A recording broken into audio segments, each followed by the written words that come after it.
Welcome everyone to the location and fight guide for Terrorclaw the Ogre. The boss can be found in the frozen cave, as shown on the map with the blue marking. For this boss fight I used the Dark Silver Sword, the Blood Mallow Amulet and the Grim Knight armor set. I also used the Blood Rage, Chaos Barrier, Veil of Chaos and Crimson Beam abilities. This is a really hard hitting boss. During this fight I used a few Blood Rose potions to be able to show you all the damage of this fight. I would also recommend that you also take a few with you, just in case. This boss has 6 main key points. The boss will charge you. When hit, this will deal a decent amount of damage and chill you for about 10 seconds. If you are in melee range, you can't really avoid this ability. But if you are in range, try to sidestep this charge. The boss will also put his arm behind him and then will swing it forward in an arc, followed by slamming the ground with both his arms. When hit by the swing, this will deal a decent amount of damage, and when hit by the slam, this will deal a large amount of damage. Try to dash away from the boss to avoid this damage. When the boss raises both his arms into the air with his right arm having a frost animation around it, the boss is about to slam the ground, followed by creating 3 lines of frost pillars that will erupt shortly after the slam. When hit by the slam, you will receive a small amount of damage, get knocked back and slowed for about 2 seconds. When hit by the ground pillars, you will receive a large amount of damage and get frozen for about 2 seconds. Try to sidestep or use your dash ability to avoid this damage. When the boss starts rapidly slamming the ground, a lot of ice pillars will fall down. When hit, each ice pillar will deal a small amount of damage and chill you for about 6 seconds. After the boss performed a few more abilities, the boss will run towards one of these pillars, picking one up and throwing it towards you. When hit, this will deal a very large amount of damage. I would recommend using a shield ability to block this projectile and save your dash ability for other attacks. When the boss jumps away from you, the boss will release 2 large waves of frost projectiles in an arc. When hit, you will receive a large amount of damage and get frozen for about 4 seconds. Try to move behind one of the remaining ice pillars to block these waves, or use your dash ability to move away from these waves.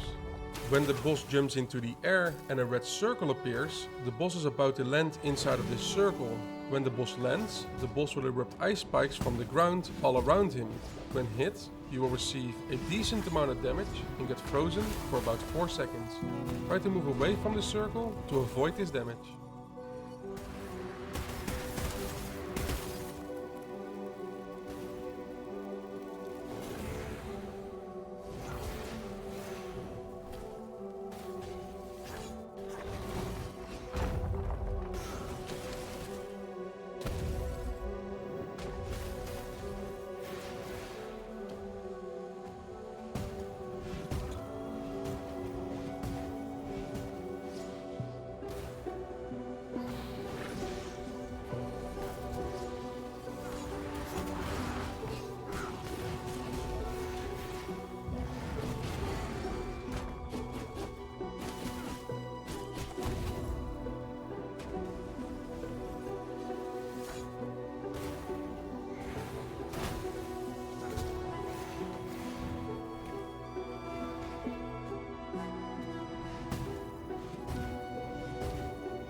Taste of knowledge.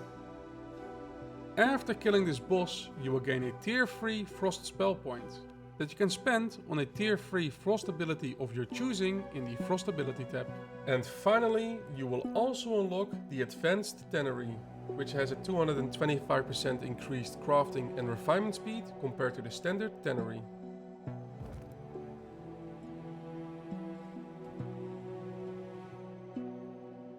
I hope you enjoyed this guide, and if you want to see some live content or have any questions about the game, you can always come and visit me at twitch.tv/Juraku. Thank you again very much for watching, and I see you all next time.